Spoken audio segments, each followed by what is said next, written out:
చేయడంతో పాటు వారు పార్లమెంట్లో 2 సార్లు కూడా మన ఖమ్మం జిల్లా నుంచి ప్రాతినిధ్యం వహించి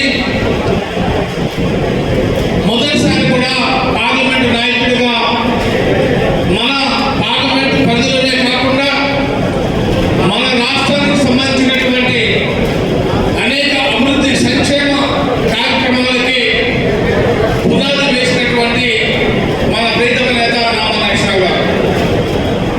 అంతేకాకుండా రెండోసారి కూడా మనమందరం గెలిపిస్తే మరి కేసీఆర్ గారు కూడా వారి మీద నమ్మకంతో పార్లమెంటులో గట్టిగా మన యొక్క కష్టాలు మనకు రావాల్సినటువంటి అనేక సంక్షేమాలు కేంద్రం నుంచి రాబట్టుకోవడానికి తిరిగి మన కేసీఆర్ గారు మరి వారిని పార్లమెంటు పార్టీ నాయకులుగా కూడా మరి ప్రాతినిధ్యం వహించినట్టుగా నియమించినటువంటి సంగతి మనందరికీ తెలుసు.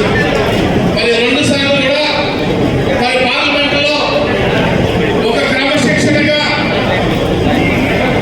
మరి ఉన్నటువంటి మన నాయకులు నామా నాగేశ్వరరావు గారిని మళ్ళీ తిరిగి ఈ ఖమ్మం జిల్లాలో యాట్రిక్ సాధించాలనేటువంటి ఆలోచన మనందరూ కూడా కష్టపడి పనిచేయాలని చెప్పేసి ఈ సందర్భంగా మనం కోరుకుంటా ఉన్నాం.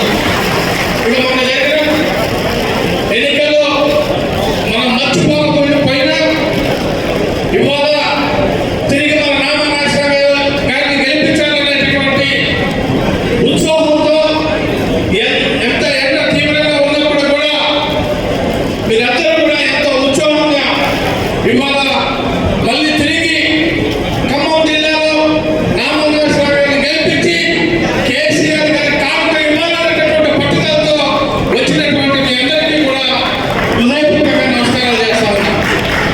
ఒక విషయం గుర్తు చేసుకోవాలి, మన ఎన్నికల్లో ఒక తుఫాన్ లాంటిది.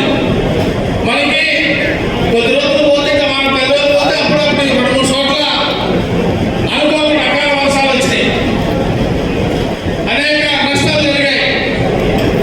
మన జరిగిన ఎన్నికల్లో అంతే, అలాగే భావించాలి. అదొక తుఫాన్. కాంగ్రెస్ పార్టీ మాయమాటలు చెప్పి అనేకమైనటువంటి అబద్ధాలు ఆడి డిసెంబర్ 9 వాళ్ళు ఏం మాట్లాడినా కూడా ఈనాడు ఈ రాష్ట్రానికి ముఖ్యమంత్రిగా ఉన్నటువంటి రేవంత్ రెడ్డి గారు ఎన్నికల ముందు రైతు గురించి కానీ, కళ్యాణ లక్ష్మి గురించి కానీ, పెన్షన్ గురించి కానీ, నిరుద్యోగుల గురించి కానీ అనేక రకమైనటువంటి మాటలు డిసెంబర్ 9వ తారీఖు నుంచి మేము ఇచ్చినటువంటి మేధోపరిష్కారానికి పెద్దలు వివరాలన్నీ కూడా చెప్తారు. ఆ 5టిని కూడా 100 రోజులు పూర్తి చేస్తానని ఇవాళ అట్లా ప్లాన్ అయినటువంటి ఈ కాంగ్రెస్ ప్రభుత్వాన్ని ఇక్కడ